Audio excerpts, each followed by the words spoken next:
Hey there. Today I thought I would do something a little different. I'm going to start a new series of videos, and we're going to start talking. We're going to talk about Doctor Who. Of course, we all know it's Doctor Who's 50th anniversary, and a while back I did a few videos talking about my Doctor Who collection and stuff like that, and I may do a review of that one down the road. I have not a lot of Doctor Who original series in my collection right now. I have 42 plus the Doctor Who, like the two Dalek movies that were done with Peter Cushing.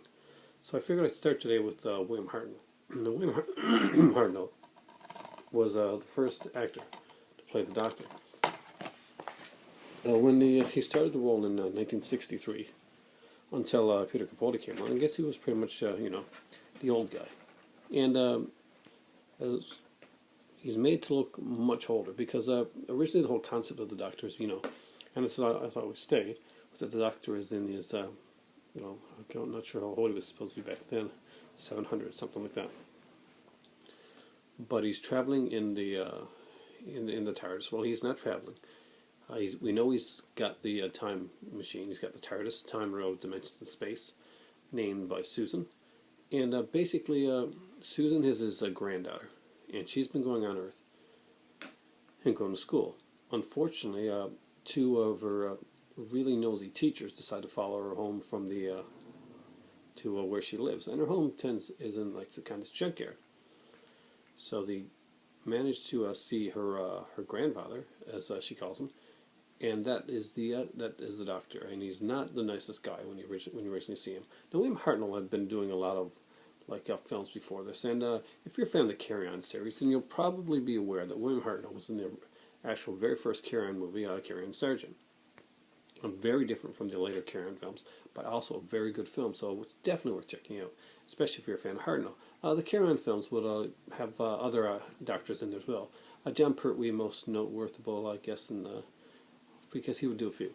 But I digress. Back to William Hartnell. William Hartnell came out and taken the role of Doctor Who. He wears a very kind of I would call it almost a suit, maybe Victorian. I'm not sure what your take on it is, but he's very much the old man. He's very much the curmudgeon, and it takes a while to get into his Doctor.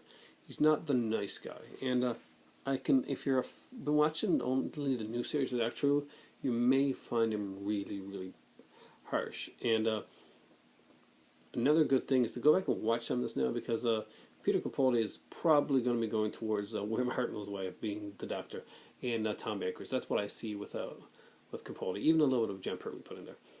But Hartnell did a great job. He was the Doctor from 1963 to 1966. It was only due to failing health, and that he had to end up stepping out of the role of Doctor Who.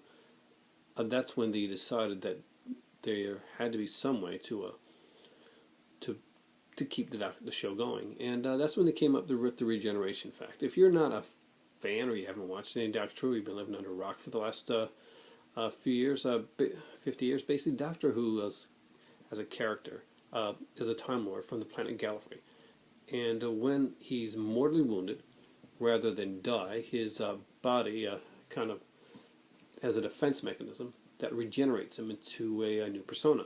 Now, this doesn't just change his face and that. This actually changes his complete personality. So every time a new Doctor comes in, you're not exactly sure what you're going to get. This was started with with William Hartnell, and by picking the actor that they would pick was going to be my second part of this. They would set a precedent right there that the Doctors would be very different each time they did it. They did not want to have somebody coming in and redoing the role the way it had been done before. Soap operas do this nowadays without the regeneration, but they just shove new actors in with no explanation at all. But at least the Doctor has an explanation. And I was not a big fan of William Hartnell at first. He was one of the ones that I found hardest to get into. Everybody kept telling me to go and watch The Aztecs. That would be the one that would get me into William Hartnell. So I went out and I watched The Aztecs, and I got to be honest, it didn't get me into William Hartnell. It's a good historical for what it is, but it wasn't my type. I hadn't seen enough of him to appreciate what The Aztecs was and how it was done. So of course I got the original the beginning box set. Excuse me. But before that, I did find one that I really did enjoy, and I'm going to talk to you now in a couple seconds after I go clear my throat of my favorite Doctor Who William Hartnell serial. And I kind of gave it away there, but we'll talk in a second. So I'm back.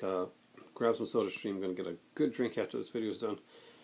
Anyway, the story that I chose as my favorite William Hartnell story, and I went up in the air between Edge of Destruction, which is a really good two-parter, and you can get that on the beginning box set, by the way. It has the beginning box set has the original one, and on An Unearthly Child, it has Daleks, the first appearance of Daleks, and it has Edge of Destruction. Edge of Destruction is a very trippy story. And anybody that knows me and watched my channel for a while know that I really like some of the trippy mind stuff that really kind of delves into different stuff. But I actually chose this one here. This is Keys of Marinus. And Keys of Marinus is story number 5 in the Doctor Who series. This was originally transmitted from April 11th to May 16th, 1964. And the really cool thing with this is this one runs 6 episodes. Pretty sure it's 6 episodes. It's been a while since I watched it now, but yeah. And Keys of Marinus is actually a really cool one. Because although there's an overarching story, basically the story is kind of a MacGuffin for 6 individual episodes that have 6 individual unique stories. And this would really, this is pretty much the template for all the other things like Key of Time, Trial of the Time Lord, and even the newer series with the overarching storylines that go through the season. This was the first time it was done, and for me this is one of the best times it was done. I really, really enjoy Keys of Marinus. It's one that I watched, I gotta say, I've watched a few times. Out of all the William Hartnell Doctor Who's, this tends to be my favorite.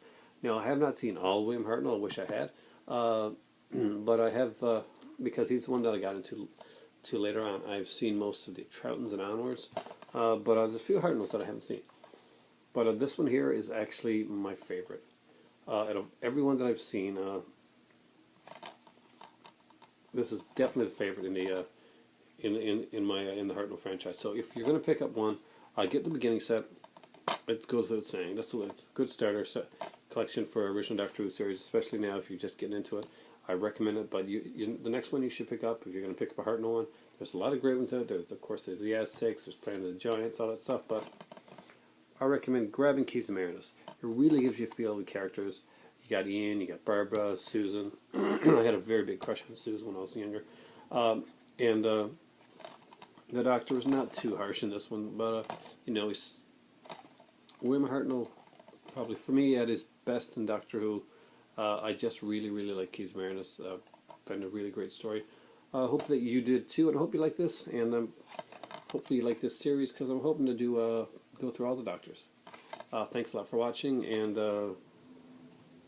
right now for me, I've already stopped the video once because my throat's been kind of scratchy, so it's time for tea.